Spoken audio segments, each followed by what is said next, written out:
Quand mon fils est rentré de l'école, j'ai trouvé une petite peluche dans son sac. D'où ça vient? Ai-je demandé. Il a souri. Un ami me l'a donné. Je n'y ai pas trop pensé. Mais cette nuit-là, je l'ai vu briller. Sans hésiter, je l'ai jeté dans la cheminée. Avant de commencer l'histoire, n'oubliez pas de laisser un like et de vous abonner à la chaîne pour voir plus d'histoires comme celle-ci. Le quartier de Maplewood, en banlieue de Columbus dans l'Ohio, s'anime le soir au son des enfants qui jouent et des tondeuses à gazon en marche. Linda Harris vivait depuis 10 ans dans cette communauté tranquille de la classe moyenne. Elle travaillait 3 jours par semaine comme caissière au supermarché local. Bien qu'elle eût parfois envie de travailler à plein temps, son désir de bien accompagner la vie scolaire de son fils de 10 ans, Ethan, était prioritaire. Son mari, Mark, travaillait dans une compagnie d'assurance au centre-ville. Au début de leur mariage, ils chérissaient le temps passé en famille, mais dernièrement, ils rentraient de plus en plus tard en raison d'obligations professionnelles. Linda se retrouvait à réchauffer le dîner et à attendre plus longtemps le retour de Mark. Il rentrait d'habitude vers 19 h, mais maintenant, il n'était pas rare qu'il arrive après 21 h.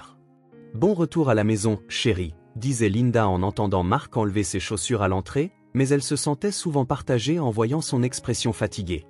Elle était tiraillée entre le désir de comprendre la dureté de son travail et le souhait qu'il puisse consacrer un peu plus de temps à la famille. Mark était un mari et un père aimant, mais dernièrement, leur conversation à la maison n'était plus aussi animée qu'auparavant. Pendant ce temps, leur fils Ethan était un élève de CM1 actif qui préférait raconter sa journée à sa mère plutôt que de faire ses devoirs en rentrant de l'école primaire Lincoln. Il était ami avec des camarades de classe nommés Jacob, Michael et Emily. Il était particulièrement proche de Jacob, dont le bureau était à côté du sien, et ils jouaient souvent au football ensemble pendant la récréation. « Maman, Jacob a apporté un jeu de cartes incroyable à l'école aujourd'hui. Est-ce que je peux aller jouer chez lui un de ces jours ?» demanda Ethan à sa mère tout en faisant ses devoirs de mathématiques. « Bien sûr, mon cœur, mais je dois d'abord parler à la mère de Jacob, » répondit Linda. Elle aimait se tenir informée des amitiés de son fils. Elle mettait toujours un point d'honneur à contacter les parents chaque fois qu'ils se faisaient de nouveaux amis. La maîtresse d'Ethan, Madame Miller, était une jeune femme qui n'en était qu'à sa 2e année d'enseignement. Lors des réunions parents-professeurs, elle parlait avec enthousiasme des enfants et avait des approches créatives pour les devoirs qui impressionnaient Linda. Cependant, elle fut légèrement préoccupée quand Ethan mentionna récemment que Madame Miller parlait parfois au téléphone. Elle trouvait inhabituel qu'une enseignante prenne des appels personnels pendant les cours, mais se dit que c'était peut-être une urgence et essaya de ne pas trop y penser. À l'heure du dîner, ils se réunissaient tous les 3 autour de la table de la salle à manger. Mark avait commencé à regarder plus souvent son smartphone pendant les repas, et bien que Linda supposa qu'il s'agissait de mets professionnels, elle aurait souhaité qu'il se concentre davantage sur le temps en famille. Ethan continuait de bavarder sur les événements scolaires, mais semblait remarquer le manque de réaction de son père. « Papa, tu viendras à mon événement scolaire ?» demanda Ethan avec espoir. Mark leva les yeux et sourit. « Bien sûr, dis-moi juste quand c'est. » Dans des moments comme ceux-là, Mark semblait redevenir le père aimant qu'il était autrefois. Tandis que Linda se sentait soulagée, la gentillesse de son mari lui paraissait parfois superficielle. Elle ne parvenait pas à se défaire de l'anxiété que quelque chose de profond dans le cœur de son mari commençait à changer. La nuit, après qu'Ethan avait fini ses devoirs et était allé se coucher, Linda s'asseyait seule dans le salon, profitant du calme. « Pouvez-vous imaginer gagner 10 000 $ par mois juste avec YouTube, depuis chez vous? C'est exactement ce que j'ai fait avec des histoires sans visage ni voix. Consultez le lien dans la description si vous êtes curieux. » Mark était souvent à son ordinateur dans le bureau, et leur temps ensemble en tant que couple était devenu plus court qu'avant. Elle comprenait que les mariages avaient des hauts et des bas, mais dernièrement, elle ressentait un malaise inexplicable face à ces changements. La 2e semaine d'octobre, Ethan rentra de l'école dans un état d'excitation inhabituel. Il jeta son sac à dos près de la porte d'entrée et courut à la cuisine où Linda préparait le dîner. « Maman, j'ai une nouvelle incroyable. » Les yeux d'Ethan brillaient. « Vendredi prochain, toute notre classe organise un échange de cadeaux. » Linda se retourna en s'essuyant les mains. « Un échange de cadeaux?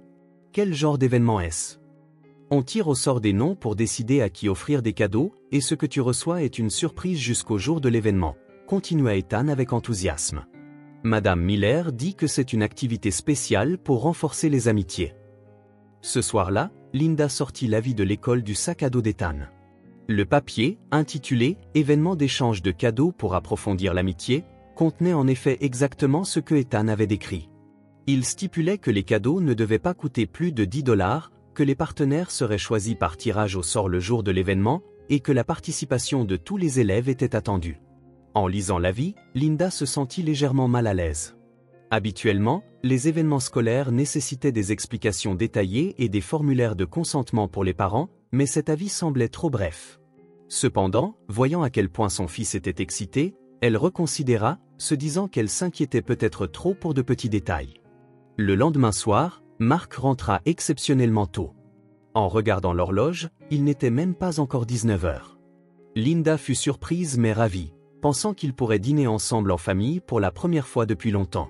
« Bon retour, tu es en avance aujourd'hui », le salua Linda, et Mark sourit en posant sa main sur son épaule. « Je suis désolé de ne pas avoir passé beaucoup de temps avec la famille dernièrement. J'ai pris mes dispositions pour rentrer tôt aujourd'hui. » Cette nuit-là, Mark fut plus serviable que d'habitude avec les tâches ménagères et aida même Ethan avec ses devoirs. Tandis que Linda se réjouissait du changement de son mari, elle se demandait pourquoi il avait soudainement commencé à agir ainsi. Ce n'était ni leur anniversaire ni une occasion spéciale. Néanmoins, elle décida de simplement apprécier de retrouver du temps en famille. Ethan semblait heureux d'avoir regagné l'attention de son père. « Papa, tu veux bien m'écouter parler de l'échange de cadeaux à l'école ? » « Bien sûr, quel genre de cadeau penses-tu que tu vas recevoir ?» Mark s'assit à côté de son fils et écouta sérieusement. « C'est ça qui est intéressant, ne pas savoir. Mais j'espère que je pourrai échanger des cadeaux avec Jacob. » Mark regarda Linda et sourit. « Notre fils a vraiment de la chance d'avoir de bons amis. » Ce week-end-là, Mark se consacra aux activités familiales. Le samedi, ils allèrent tous les trois au centre commercial ensemble et choisirent un cadeau pour l'échange d'Ethan. Le dimanche, ils jouèrent à la balle dans le parc voisin. Le soir, ils dînèrent dans le restaurant italien préféré de Linda. Bien que Linda fût perplexe face au changement soudain de son mari, elle voulait chérir ce moment. Cependant, au fond d'elle, son malaise ne disparaissait pas. La gentillesse de Mark donnait l'impression qu'il essayait de se rattraper pour quelque chose. Son sourire était le même qu'avant, mais semblait en quelque sorte artificiel. Lundi matin, après avoir déposé Ethan à l'école, Linda se rendit à son travail au supermarché. Sa collègue Betty, une caissière expérimentée d'une 50aine d'années, était comme une confidente pour Linda. « Mon mari agit bizarrement ces derniers temps », confia Linda à Betty pendant leur pause. « Il est soudainement devenu gentil et a commencé à faire des activités familiales. » Betty hocha la tête avec une expression pleine d'expérience. « N'est-ce pas une bonne chose ? Les hommes ont parfois des moments de réflexion. Je suppose, mais quelque chose cloche. C'est comme s'il cachait quelque chose. Ne réfléchis pas trop. Puisque tu passes plus de temps en famille, pourquoi ne pas simplement en être heureuse ?» Les mots de Betty avaient du sens, mais l'anxiété de Linda ne disparut pas complètement. Mardi soir, Mark rentra de nouveau tard.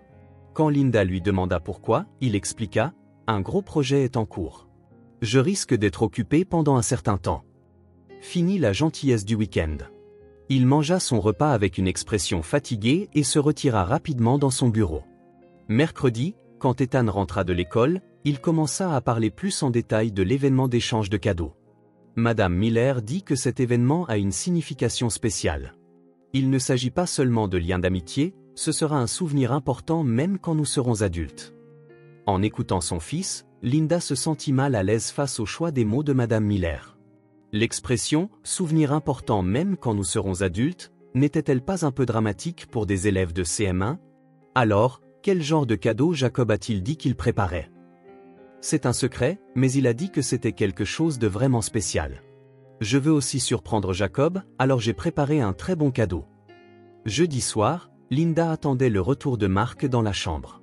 L'horloge avait passé 22 heures, mais il n'était toujours pas rentré. Elle envoya un message sur son téléphone portable, mais ne reçut aucune réponse. Quand il rentra finalement après 23 heures, Mark expliqua que le dîner avec le client s'était prolongé, mais il ne sentait pas l'alcool. « Tu as vraiment été très occupé ces derniers temps », dit Linda avec inquiétude. « Oui, mais je pense que les choses vont se calmer le week-end prochain. Je prendrai du temps pour la famille alors. » Mark eut un sourire fatigué. Vendredi arriva, le jour de l'événement d'échange de cadeaux. Ethan était excité depuis le matin et se dirigea vers l'école après avoir à peine touché à son petit déjeuner. En voyant son fils partir, Linda eut un mauvais pressentiment. Elle ne pouvait pas expliquer pourquoi, mais une anxiété s'était installée dans sa poitrine. À 15 heures, Ethan rentra de l'école comme prévu. Cependant, son expression semblait en quelque sorte compliquée. Comment s'est passé l'événement? Linda scruta le visage de son fils. C'était amusant, mais je n'ai pas été associé à Jacob lors du tirage au sort. Ethan avait l'air un peu déçu. Mais Jacob m'a quand même donné un cadeau. Vraiment? Quel genre de cadeau? Il est dans mon sac à dos, je te le montrerai plus tard. Sur ce, Ethan se dirigea vers sa chambre pour commencer ses devoirs. Ce soir-là, Mark rentra de nouveau tard. Linda s'assit seule dans le salon, réfléchissant aux événements de la journée. La réaction subtile de son fils, le comportement instable de son mari et le malaise inexplicable. Tout cela pouvait être une coïncidence, mais elle ne pouvait se défaire du sentiment que c'étaient les signes d'un changement majeur à venir. Vers 22 heures, Mark rentra enfin. Il avait l'air épuisé, après avoir brièvement salué Linda, monta prendre une douche. Samedi matin, Linda nettoyait la chambre d'Ethan, comme sa routine du week-end. Elle rangeait la chambre désordonnée de son fils et ramassait les vêtements sales pour le panier à linge. En allant ranger le sac à dos à côté de son lit, elle remarqua que la fermeture éclair était à moitié ouverte. « Ethan, peux-tu vider ton sac à dos » appela Linda à son fils en bas. « Je regarde la télé en ce moment, alors fais-le, maman » fut la réponse. Linda soupira légèrement et ouvrit le sac à dos. Mélangé aux fournitures scolaires habituelles, manuels, cahiers, trousses, où elle pouvait voir quelque chose de petit au fond. C'était une mascotte de hibou de la taille d'une paume, de couleur brun foncé. Le hibou était extrêmement bien fait, avec même la texture des plumes soigneusement reproduites. Ses grands yeux ambrés semblaient aussi vivants que ceux d'un véritable oiseau. Linda le prit et l'examina de près. Il semblait trop bien fait pour un jouet acheté en magasin. Il avait un bon poids et semblait contenir quelque chose à l'intérieur. « Ethan, qu'est-ce que c'est » Linda descendit, tenant la mascotte de hibou. Son fils regardait un dessin animé sur le canapé, mais se retourna à la voix de sa mère. Quand il vit le hibou, son visage s'illumina. « C'est le cadeau que Jacob m'a donné. J'ai oublié de te le montrer hier. »« De Jacob ?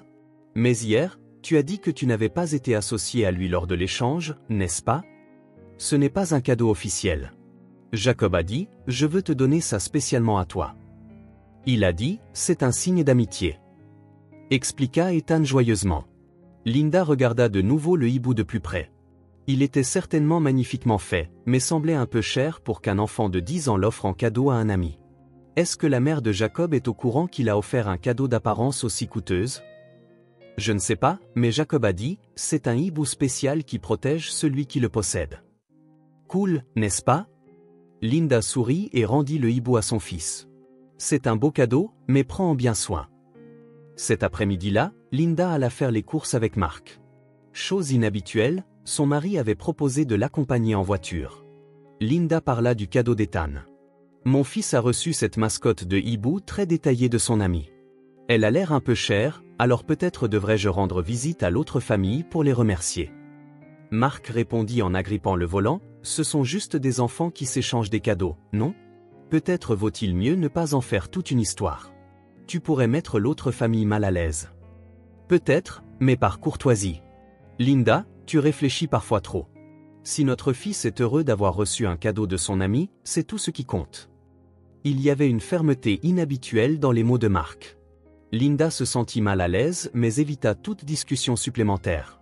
Ce soir-là, pendant que la famille de 3 dînait, Ethan parla plus en détail de la mascotte de hibou. Jacob dit que ce hibou a des pouvoirs spéciaux la nuit, donc c'est bien de le garder dans la chambre.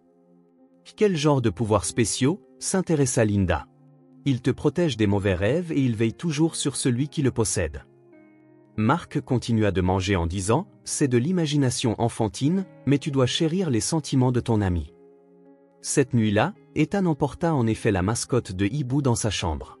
Quand Linda alla lui dire bonne nuit, elle vit le hibou soigneusement placé sur la table de chevet. C'est vraiment un beau hibou, fut de nouveau impressionné Linda. Sous la lumière de la chambre, les yeux du hibou semblaient briller encore plus fort. Jacob est mon meilleur ami, alors je vais vraiment bien prendre soin de ce cadeau, dit Ethan, satisfait. Linda embrassa son fils pour lui souhaiter bonne nuit, éteignit les lumières et ferma la porte. En marchant dans le couloir, elle ne pouvait sauter de l'esprit les yeux ambrés du hibou. Ils étaient si réalistes qu'elle avait l'impression d'être réellement observée. Tard dans la nuit, Linda se réveilla, ayant soif. En regardant l'horloge, il était plus de 2 heures du matin. Mark dormait profondément à côté d'elle. Linda sortit discrètement du lit et descendit à la cuisine pour boire de l'eau. En descendant les escaliers, elle remarqua une mince lumière filtrant sous la porte d'Ethan. Pensant que son fils avait laissé la lumière allumée en dormant, elle décida de jeter un coup d'œil dans sa chambre. Lorsqu'elle ouvrit doucement la porte, la pièce était en effet sombre. Cependant, elle pouvait voir la mascotte de hibou sur la table de chevet luire faiblement. Au début, elle pensa que c'était la lumière des lampadaires qui entrait par la fenêtre et se reflétait, mais en regardant attentivement, le hibou lui-même émettait clairement de la lumière. Linda eut le souffle coupé. Les yeux ambrés scintillaient faiblement, comme une véritable créature vivante. Plus surprenant encore, elle pouvait voir une pâle lumière bleue s'échapper de la poitrine du hibou. Son cœur battait violemment. Ce n'était pas une mascotte ordinaire, un appareil électronique devait y être intégré. Mais pourquoi l'ami d'un enfant de 10 ans aurait-il un jouet aussi high-tech? Linda entra dans la pièce et prit le hibou. En le touchant, elle sentit en effet quelque chose de mécanique à l'intérieur. Elle pouvait également sentir de petites vibrations. Ce n'était pas juste une mascotte, c'était une sorte d'appareil fonctionnel.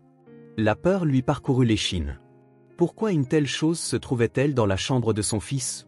Qui était exactement cet ami nommé Jacob, et pourquoi Mark avait-il essayé d'éviter d'enquêter plus profondément sur cette affaire? L'instinct de Linda sonnait l'alarme. Ce hibou était dangereux.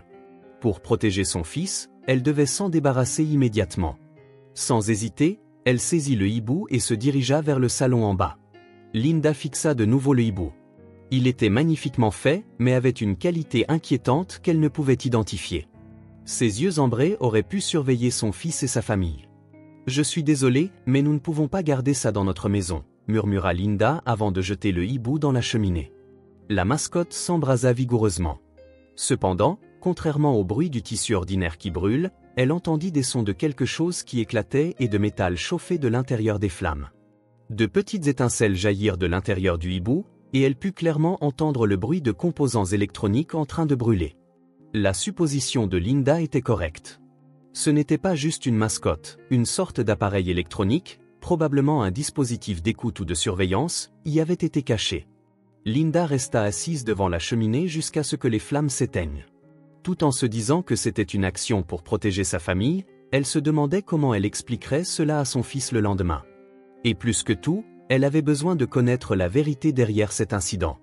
Linda ne put dormir jusqu'à l'aube, les yeux ambrés du hibou toujours gravés dans son esprit. Dimanche matin, Linda examina soigneusement l'intérieur de la cheminée. Dans les cendres, elle trouva de petits fragments de métal et des morceaux de plastique partiellement fondus. Parmi eux, un petit fragment vert qui faisait clairement partie d'un circuit imprimé électronique. Sa supposition n'avait pas été fausse. Cette mascotte de hibou avait définitivement contenu une sorte d'appareil électronique. Quand Ethan descendit pour le petit déjeuner, Linda parla prudemment à son fils. « Ethan, je suis allé voir la mascotte de hibou hier soir, mais je ne l'ai pas trouvée. Te souviens-tu où tu l'as mise ?» Son fils parut confus. « Je l'ai mise sur la table de chevet. Je l'ai définitivement mise là. Cherchons-la ensemble à nouveau. » Ils fouillèrent minutieusement la chambre d'Ethan, mais naturellement, le hibou ne fut pas retrouvé. Son fils devint progressivement anxieux. « Maman, mon précieux cadeau a disparu. Qu'est-ce que je vais dire à Jacob ?» Linda posa sa main sur l'épaule de son fils. « Ne t'inquiète pas, nous allons le trouver. À propos, peux-tu me donner plus de détails sur Jacob? Quel genre de garçon est-il? » Jacob a le même âge que moi, mais il sait beaucoup de choses. Il a dit que sa mère lui apprend toutes sortes de choses, et parfois sa mère vient le chercher à l'école. C'est une très jolie dame. Connais-tu le nom de sa mère? Je crois qu'il l'appelait Sarah. Jacob a dit, ma maman a un travail spécial. La lassitude de Linda augmenta dans son cœur. Quel genre de travail spécial penses-tu? Je ne sais pas, mais il a dit que c'est du travail sur ordinateur. Ils ont des tas et des tas d'ordinateurs à la maison. Cet après-midi-là, Linda chercha l'adresse de Jacob dans l'annuaire de l'école. Heureusement, l'annuaire de l'association des parents d'élèves incluait les coordonnées des parents. La mère de Jacob Martin était répertoriée comme Sarah Martin, et l'adresse se trouvait dans un nouveau lotissement à environ 15 minutes en voiture du quartier de Maplewood. Le soir, Linda décida de se rendre à cette adresse. Elle dit seulement à Mark qu'elle rendait visite à une amie. La maison des Martin était une maison individuelle nouvellement construite avec un extérieur très soigné. Cependant, toutes les fenêtres avaient des stores baissés, rendant impossible de voir à l'intérieur. Linda sonna à la porte. Après quelques minutes, la porte s'ouvrit. La femme qui apparut était en effet belle, comme Ethan l'avait dit. Cependant, son expression montrait de la lassitude. « Êtes-vous Sarah Martin ? Je suis Linda, la mère d'Ethan Harris. » Le visage de la femme se crispa un instant. « Oh oui, vous êtes la mère de l'ami de Jacob. Que puis-je faire pour vous ? Mon fils a reçu un adorable cadeau de Jacob, et je suis venu exprimer mes remerciements. J'espérais aussi en savoir un peu plus sur l'événement d'échange de cadeaux. » Sarah était clairement agitée. « Événement d'échange de cadeaux ? Je suis désolé, mais je n'ai pas entendu parler d'une telle chose de la part de Jacob. » Je vois. C'était un événement auquel toute la classe a participé à l'école. Je suis désolé, mais Jacob était absent de l'école vendredi pour cause de maladie, donc il n'aurait pas pu participer à un tel événement. Le sang de Linda se glaça. Ethan avait clairement dit qu'il avait reçu un cadeau de Jacob vendredi. Mais si Jacob était absent de l'école, cette histoire n'avait pas de sens. Mais mon fils a dit qu'il avait reçu une mascotte de hibou de Jacob. Une mascotte de hibou ? La voix de Sarah monta d'un ton. Je suis désolé, mais je n'ai aucun souvenir d'avoir offert un tel cadeau. Et Jacob est ? Sarah commença à parler mais se tut. Puis elle continua, d'un ton désolé. En fait, je n'ai pas de fils nommé Jacob. Je n'ai pas d'enfant. Linda était abasourdie. Mais mon fils a clairement parlé de son ami Jacob. Vous devez me confondre avec quelqu'un d'autre. Je suis Sarah Martin, mais je ne suis pas la mère du Jacob que votre enfant a mentionné. Linda vérifia l'adresse avec confusion, mais c'était bien l'adresse indiquée dans l'annuaire de l'APE. Cependant, la femme en face d'elle disait qu'elle n'avait pas d'enfant.